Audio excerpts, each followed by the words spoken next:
Hello, Slothrin. We are filming under difficulties this evening. I have lost the use of my little prop stand for my phone camera, and I have been having repeated issues with somehow turning off my own video in the middle of recording it. And I am hoping this is going to be either take 4 or take 5. I'm hoping we're going to make it through this time. So, what is happening today?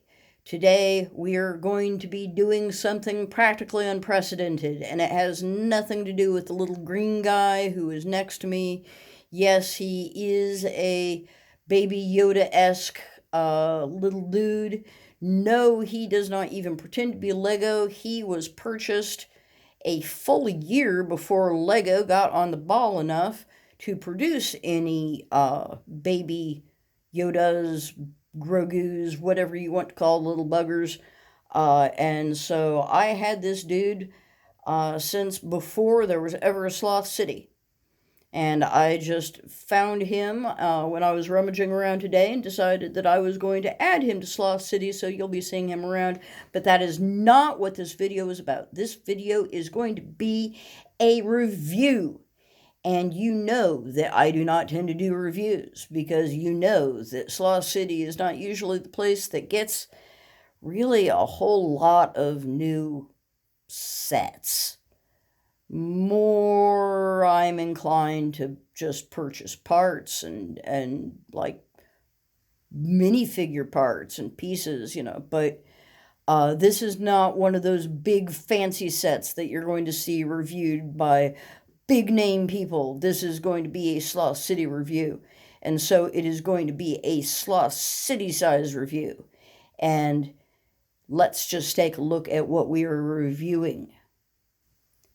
And here it is.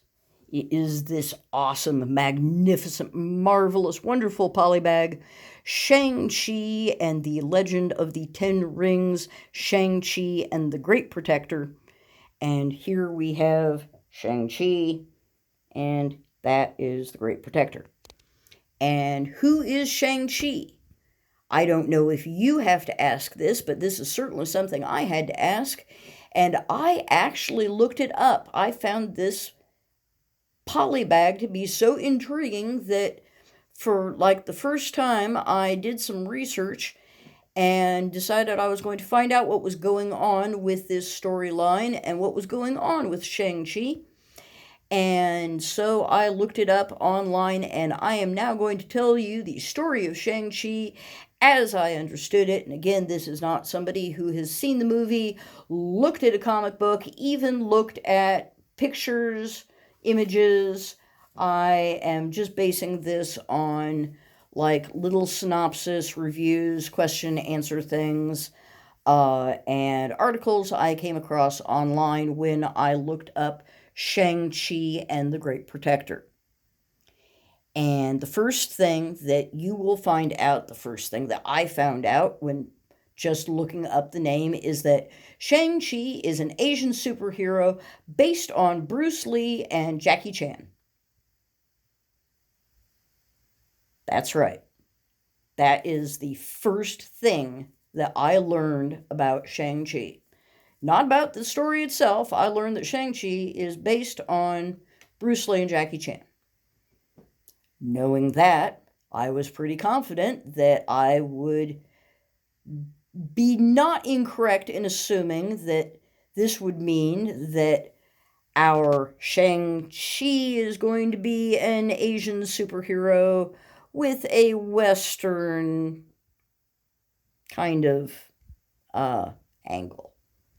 Like, probably more Asian than specifically Chinese, more Asian than specifically correct Chinese culture, perhaps mostly ignoring whether things are truly Chinese or whether it's just, looks Asian-esque.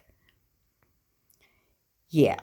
When I read a little bit further, sure enough, one of the chief complaints about Shang Chi and the Legend of the Ten Rings, or Shang Chi at all, is that he is a Western conception of what an Asian superhero martial arts sort of dude should be, and is more a Western fictionalization of Asians than actually Asian. And as you can see, the minifigure is just generic, pink licensed, fleshy tone, and has a very generic kind of angry face, and black, but certainly not in any way particularly Bruce Lee-ish hair or even Jackie Chan-ish hair. And it just kind of looks like they phoned it in. From what I understand, the live-action version is much more actually Asian than the minifigure would lead you to believe. Indeed, I would not have been able to tell from looking at that minifigure that it was intended to be any sort of Asian at all. But anyway, moving on to the real set, I will show you how I have improved on the Lego version of the Marvel version of this character. So, here's my version. Instead of the pink licensed coloring, we have proper Lego yellow. Instead of the tousled Hollywood hero hair, we have hair that actually looks a lot more like the real Bruce Lee. In face, he still looks determined, he still looks forceful, because he is going to be a superhero, he is going to be going on the hero's journey, he is going to be setting forth and tally-hoing, having adventures. And so, yes, he must be determined, he must be courageous, he must have strength of character and purity of heart and all that.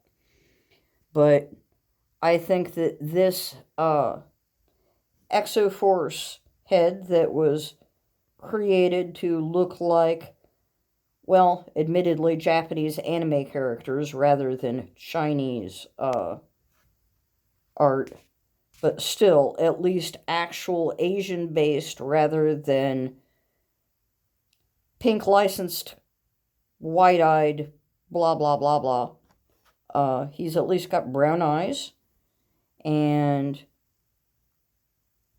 they are larger, but that's because they're anime eyes. But anyway, I thought that it made him look more authentically sort of Asian from a Lego cartoon character sort of point of view than the previous one. But the thing is, this is all just prelude to the really cool character of the Great Protector, which is the Water Dragon. And as far as this storyline, okay, he's going to be the hero. He's going on the hero's journey. So you can fill in pretty much any hero's journey you want. You can go ahead and fill in Paul Atreides in Dune. You can fill in Neo from The Matrix. You can fill in, oh gosh, I don't know, Pocahontas, Edward Scissorhands, just any number of people. I know, Perseus from Clash of the Titans. That's a good one.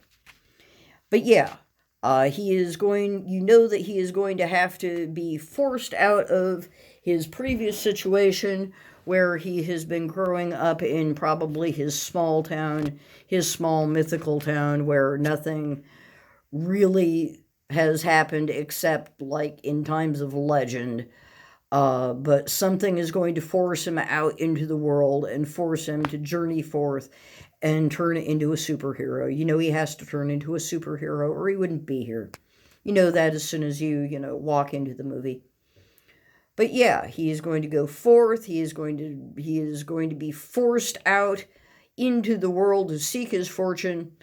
And He is going to meet his wise Asian protector character, kind of the Pat Morita or Jackie Chan in, the Karate Kid movies, if you're talking about the original or the reboot. That's who the water dragon, the Great Protector, is going to be, except that she is a woman uh, water dragon. She is like, old as the hills, like Mother Nature sort of figure. Like, well, referring back to Pocahontas, you remember that tree that talks and sings to Pocahontas and gives her advice and tells her what to do? Well, that's kind of what the water dragon is supposed to be. Only it's originally summoned as though it's going to be this evil, sort of thing that is going to destroy our young hero. But instead, because he is our young hero and, he has purity of heart and strength of character and I don't know, yeah, all of that. He's a good Boy Scout, whatever.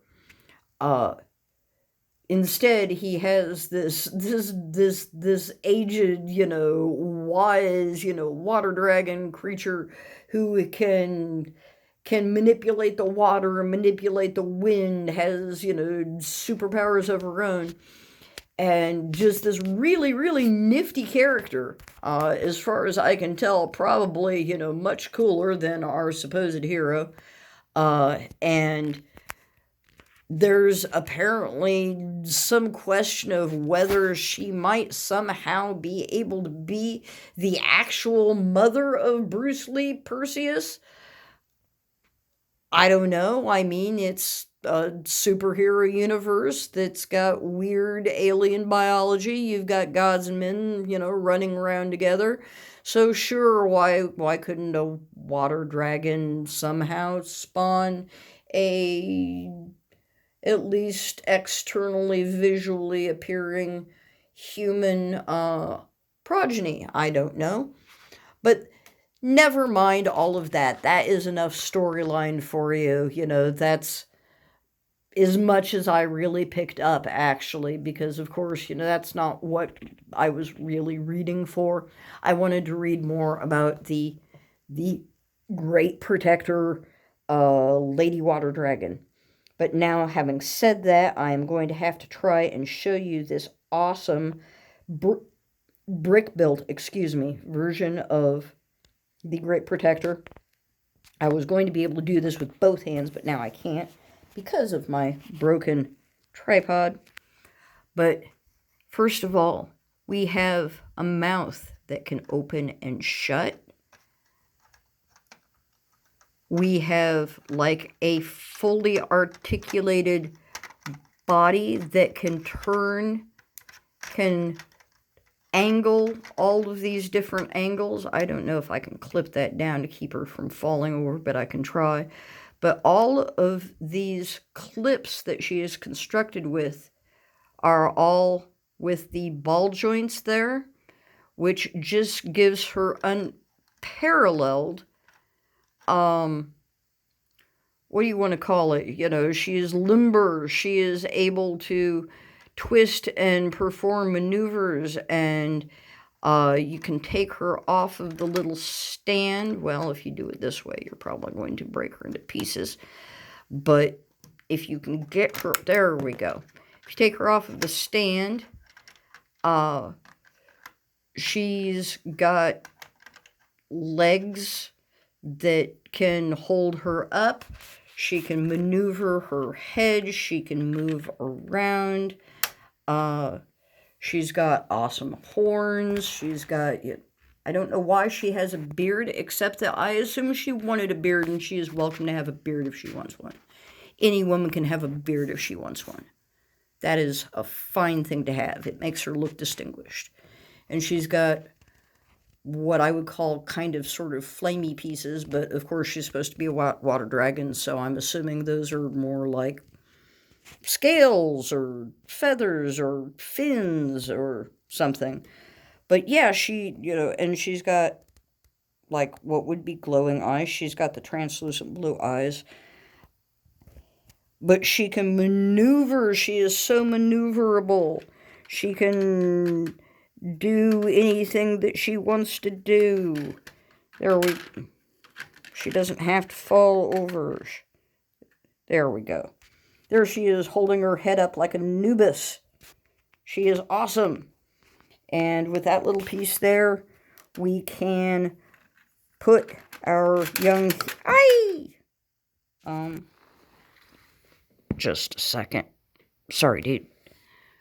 Let's just stick her onto the thing. There we go. All right, here she is back. And if we stick him against this thing with the back of his leg, it holds him in place.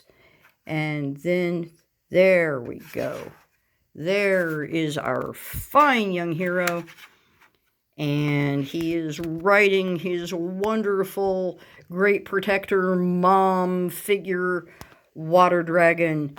And I just think that that is an absolutely fabulously cool $4.97 polybag. And I think that I have probably been yapping on here enough now about Bruce Lee, Shang Chi, and his Pocahontas mom. And so I'm just going to wrap this up while I am still successfully filming before I have any more little issues. We are just going to wrap this up until the next great episode of Sloth City. I hope that you, my dear Slothrin and adult fans of LEGO, have a most excellent and sloth-tastic day.